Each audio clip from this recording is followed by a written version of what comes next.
श्री विष्णु मम हृदय में प्रेरणा करने वाले नाथ, लिखूं महात्म्य कार्तिक का, रखो सिर पर हाथ। हरे कृष्ण भक्तों, स्वागत है आपका आपके अपने चैनल भक्ति की शक्ति में।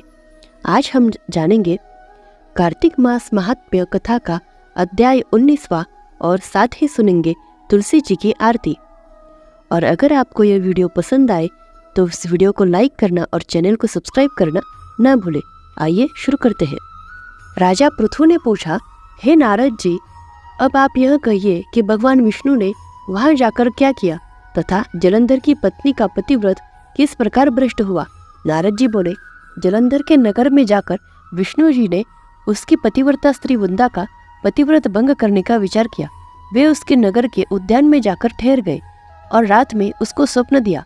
वह भगवान विष्णु की माया और विचित्र कार्य पद्धति थी और उसकी माया द्वारा जब वृंदा ने रात में यह स्वप्न देखा कि उसका पति नग्न होकर सिर पर तेल लगाए महिष पर चढ़ा है और वह काले रंग के फूलों की माला पहने हुए है तथा उसके चारों हिंसक जीव है, वह सिर मुड़ाए हुए अंधकार में दक्षिण दिशा की ओर जा रहा है।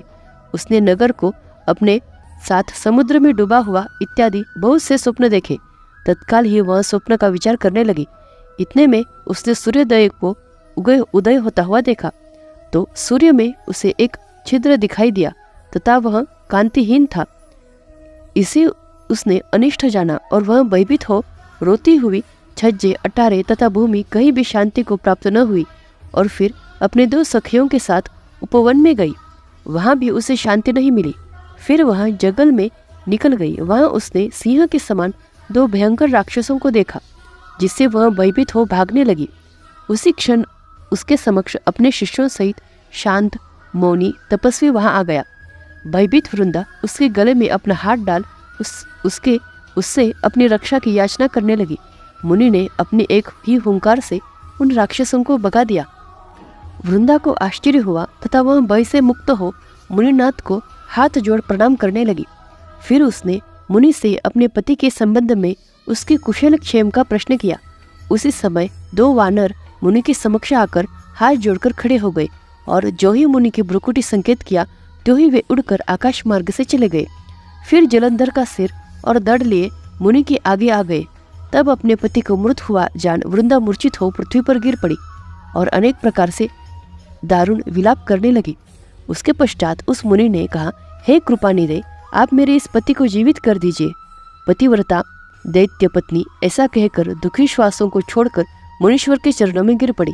तब मुनीश्वर ने कहा, यह शिवजी द्वारा युद्ध में मारा गया है, जीवित नहीं हो सकता, क्योंकि जिसे भगवान शिव मार देते हैं वह कभी जीवित नहीं हो सकता। परंतु शरणागत की रक्षा करना सनातन धर्म है, इसीलिए मैं कृपा करके इसको जीवन दान देता हूँ। नारद जी आगे कहते हैं, वह मुनि साक्षात विष्णु ही थे जिन्होंने यह सब माया फैला रखी थी। वह वृंदा के पति को जीवित करके अंतर्धान हो गए। जलंधर ने उठकर वृंदा को आलिंगन किया और मुख चूमा। वृंदा भी पति को जीवित हुआ देखकर अत्यंत हर्षित हुई और अब तक हुए बातों को स्वप्न समझा। तत्पश्चात वृंदा सकाम हो बहुत दिनों तक अपने पति के साथ विहार करती रही। एक बार सूरत एवं संभोग काल के अंत में उन्हें विष्णु को देखकर उन्हें ताड़ती करती हुई बोली, हे पराई स्त्री से गमन करने वाले विष्णु, तुम्हारे शील को धिक्कार है। मैंने जान लिया है कि मायावी तपस्वी तुम ही थे। इस प्रकार कहकर कुपित पतिव्रता वृंदा ने अपने तेज को प्रकट करते हुए भगवान विष्णु को शाप दिया, तुमने माया से 2 राक्षस मुझे दिखाए थे, वही 2 राक्षस किसी समय तुम्हारी स्त्री का हरण कर लेंगे। सर्पेश्वर जो तुम्हारा शिष्य बना है यह भी तुम्हारा साथी रहेगा। जब तुम अपनी स्त्री के विरह में दुखी होकर विचरोगे उस समय वानर ही तुम्हारी सहायता करेंगे। ऐसा कहती हुई पतिव्रता वृंदा अग्नि में प्रवेश कर गई। ब्रह्मा आदि देवता आकाश से उसका प्रवेश देखते रहे।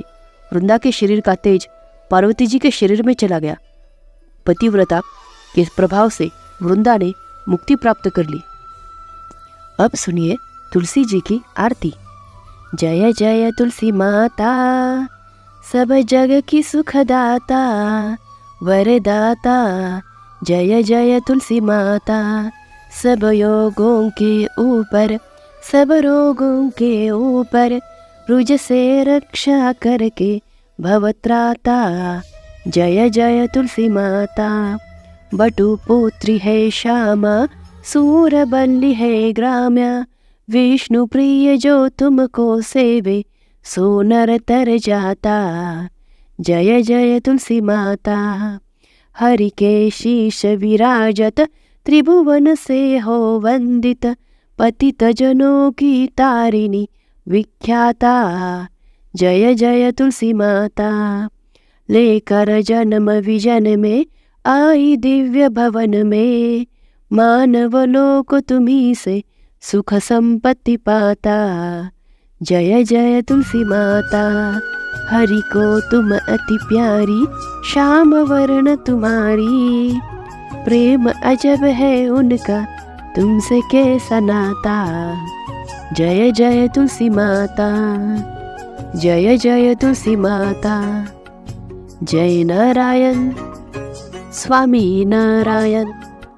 जय नारायण जय नारायण। जय जय नारायण नारायण हरि हरि। स्वामी नारायण नारायण हरि हरि। हरि ओम नमो नारायण। ओम नमो नारायण। हरि ओम नमो नारायण। हरि ओम नमो नारायण। हरि ओम नमो नारायण। ओम नमो नारायण। हरि ओम नमो नारायण। हरि ओम नमो नारायण।